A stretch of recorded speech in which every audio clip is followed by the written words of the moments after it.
So students, आज हमारा topic है word problems related to the time period of a simple pendulum. और इसमें हमारा जो पहला सवाल है वो है find the time period of a simple pendulum whose length is 144 centimetre. ठीक है जी। अब आप तीनों में से कोई भी मुझे ये बता सकता है कि हम सेंटीमीटर से खुश क्यों नहीं हैं?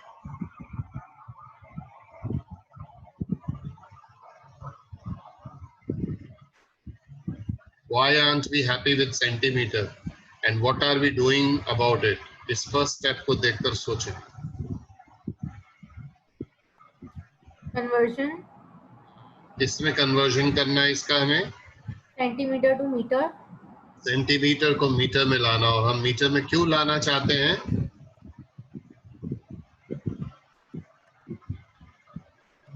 वासिक, आपका क्या ख्याल है, हम मीटर में क्यों लाना चाहते हैं?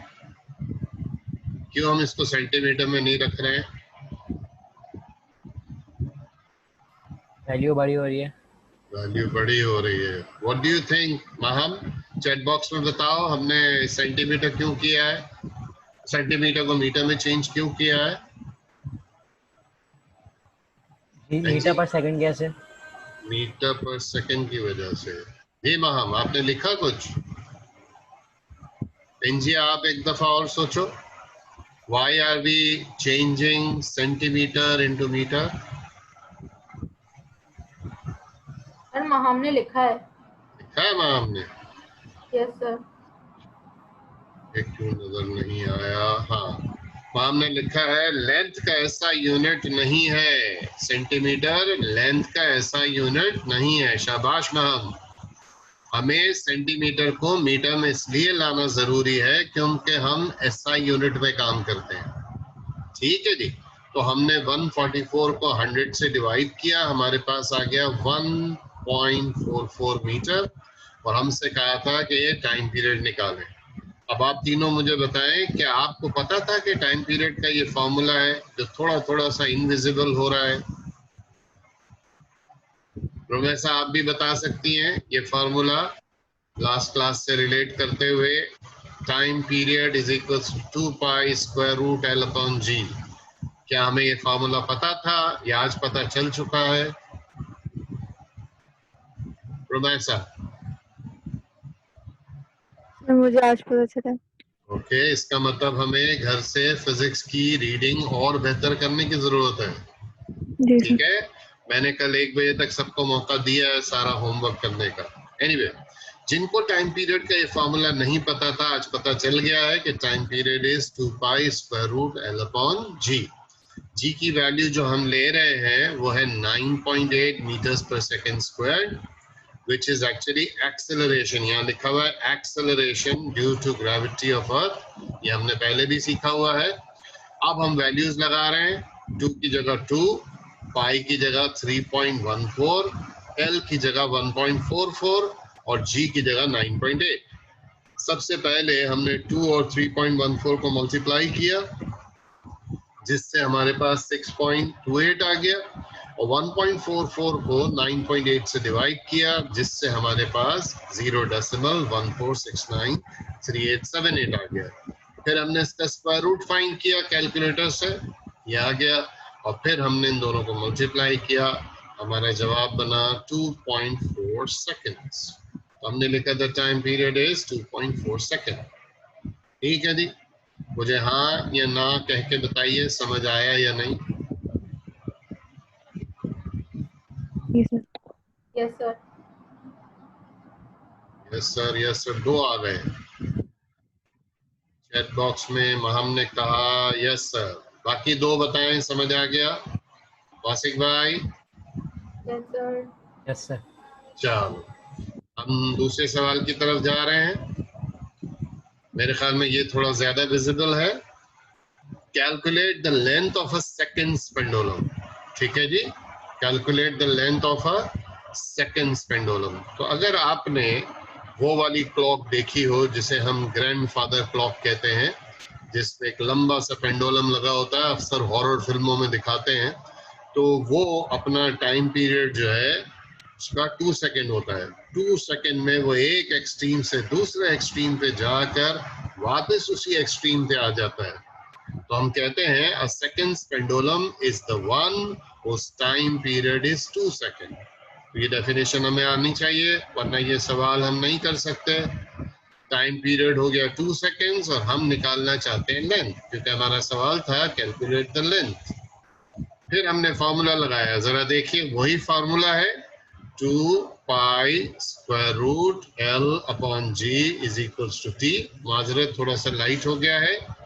उसके बाद हमने सबकी वैल्यू लगाई है, 2 की जगह 2, पाई की जगह 3.14, स्क्वायर रूट की जगह स्क्वायर रूट, एल और जी की जगह हमने 9.8 रखा है। यहाँ हमने देखा दोनों तरफ से 2 को हम कैंसिल कर सकते हैं, वो कैंसिल कर दिया हमने।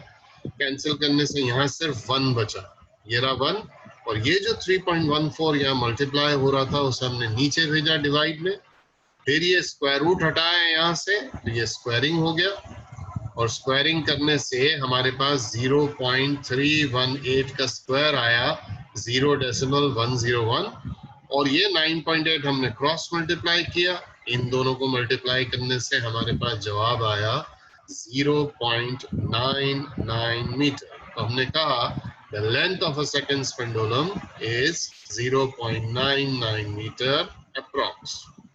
राहिद भाई आप अभी तशरीफ लाएं, बताइए सवाल पूरा देखा था या मैं आपके लिए रिपीट कर दूं?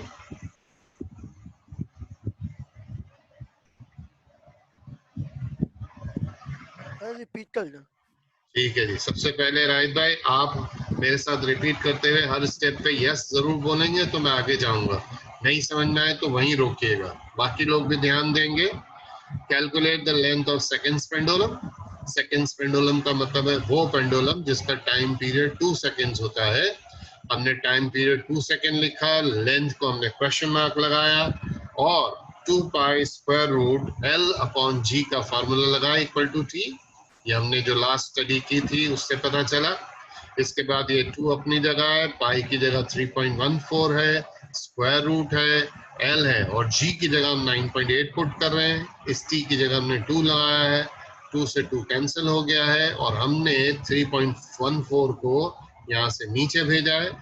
दोनों साइड्स की स्क्वायरिंग बोथ साइड्स की है। उससे पहले 1/3.14 को डिवाइड करके 0.318 आया है, इसका स्क्वायर किया 0.101 आया। ये 9.8 यहाँ के क्रॉस मल्टीप्लाई हुआ और इस तरह ये हमारा जवाब आया। जी राहिद भाई। यस सर, समझ में आई है। ठीक है जी। अब हम तीसरा सवाल देख रहे हैं। ठीक है, विजिबल है अच्छी तरह से। Find the time period of and frequencies.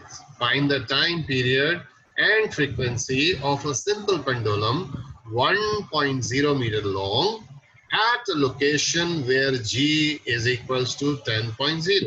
हमें अपनी 9th क्लास की मालूमात से बात पता है कि हाइट के साथ g की वैल्यू चेंज होती है।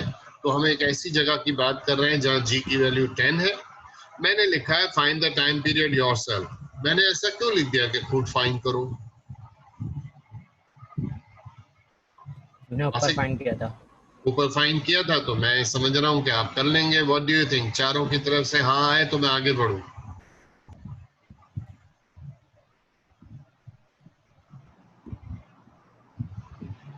हाँ कहिए, कर लेंगे या नहीं करेंगे? राहिद भाई आप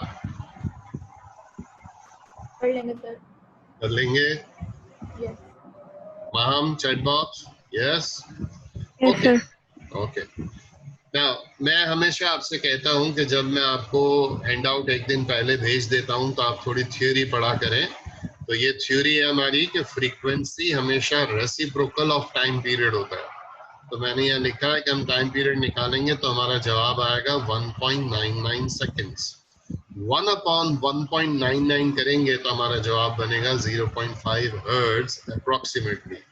तो यहाँ से हमें बात समझनी है कि टाइम पीरियड से फ्रीक्वेंसी निकालने का आसान तरीन तरीका ये है कि हम उसको रेसिप्रोकल कर दें। 1 time period is the frequency. Any questions? No sir. Sir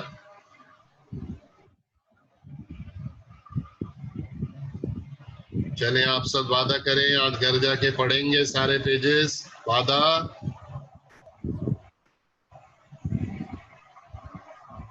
मैंने लास्ट क्लास में आपको पेजेस बताए थे ना, पंजाब बोर्ड से और सिंध बोर्ड से। चले, ये सवाल थोड़ा हल्का नजर आ रहा है, मैं आपके लिए पढ़ देता हूँ। फाइंड द लेंथ, अगर जिनको नहीं समझ में आ रहा है तो मैं पढ़ रहा हूँ तो अपने पास लिख लें। क्वेश्चन नंबर 4 है, find the length of second pendulum on the surface of moon where g of moon is equals to g upon 6। इसका मतलब यह है कि हमारे अर्थ पर g की वैल्यू जो कि तकरीबन 10 है, मून पे जाएंगे तो वो g अपॉन 6 हो जाएगी। तो पहला स्टेप मैंने इधर आपके लिए कर दिया, वैसे लिखा है फाइंड योरसेल्फ। जो फर्क किया वो ये किया है कि g ऑफ मून निकालने के लिए हम g अपॉन 6 करेंगे, यानी कि 10 अपॉन 6, जिससे हमारे पास 1.66 आ जाएगा। अब ये जो हमारा सवाल था क्वेश्चन नंबर 2, जिस तरह से हमने ये क्वेश्चन नंबर 2 किया था, ये वाला 2 pi square root l upon g is equals to t, बिल्कुल इसी तरीके से करेंगे। यहाँ हमने g की वैल्यू 9.8 डाली थी, अब क्या डालेंगे? 10। 9 मून के लिए 1.66 मीटर पर सेकंड। Very good. वासिक क्या डालेंगे? 1.66। क्योंकि मून का जिक्र आ रहा है, ठीक है। तो हम याद रखेंगे कि जब भी हम पेंडुलम बेस्ड न्यूमेरिकल करते हैं, इस बात को जरूर सोचते हैं कि भैया हम किस प्लेनेट पे हैं, मार्स पे हैं, अर्थ पे हैं, मून पे हैं, कहाँ हैं, किसी और सैटेलाइट पे तो नहीं है कहीं। इसी तरह क्वेश्चन नंबर 6 है, जरा ध्यान से देखिए। Find the time period of a simple pendulum of 1 metre length placed on earth and on moon. अच्छा, अर्थ करेंगे तो जी की वैल्यू क्या लेंगे? 10, शाबाश। और मून लेंगे तो क्या करेंगे? 1.66। सही है। अब ये सवाल आपसे आराम से हो सकता है, बिल्कुल उसी तरह जैसे हमने आज का पहला सवाल किया था, ठीक है। यहाँ पर 144 सेंटीमीटर था, अब जो क्वेश्चन 5 है उसमें 1 मीटर है, और g की वैल्यू अगर अर्थ है तो हम 9.8 की जगह 10 ले सकते हैं, और मून है तो हमने सीख लिया 1.66 ले सकते हैं। क्वेश्चन 3, 4 और 5 में किसी सवाल में एक्सप्लेनेशन चाहिए तो बताइए।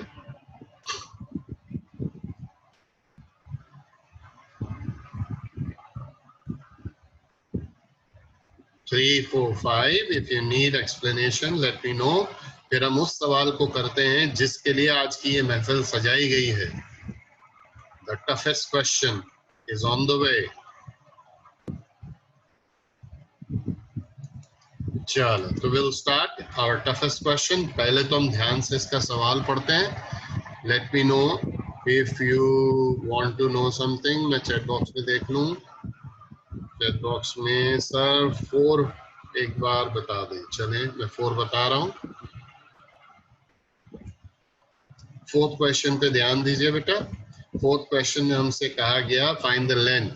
लेंथ निकालने वाला तरीका हमारा क्वेश्चन नंबर 2 में था। सिर्फ फर्क ये है कि हम एग्जैक्टली क्वेश्चन 2 को फॉलो करेंगे, लेकिन g की वैल्यू हम 1.66 डालेंगे। Which question we are going to follow, Maham? Question number 2. And what are we going to take in place of g? 1.66. Chat box में लिखिए अगर समझ आ गया है।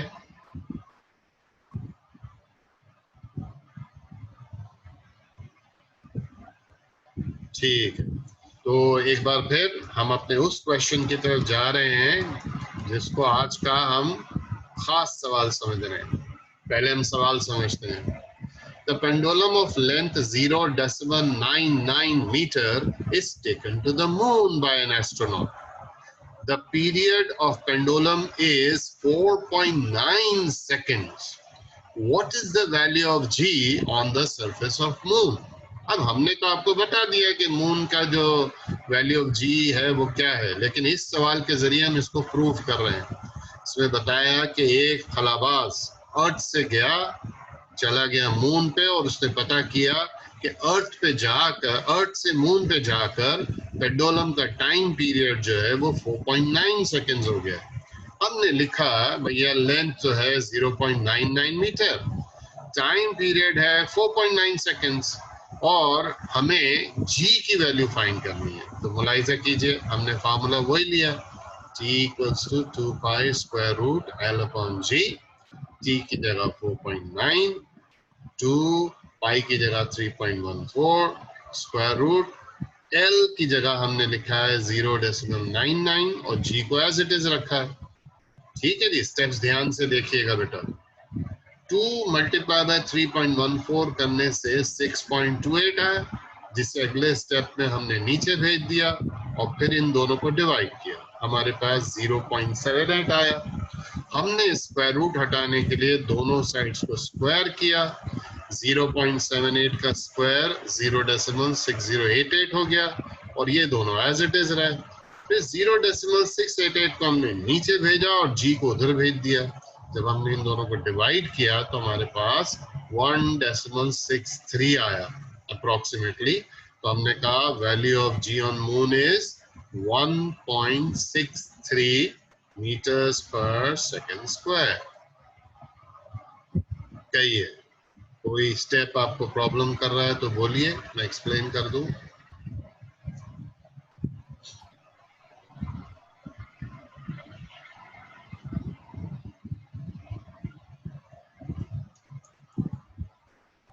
So it seems that ये सवाल सबको क्लियर हो गया है।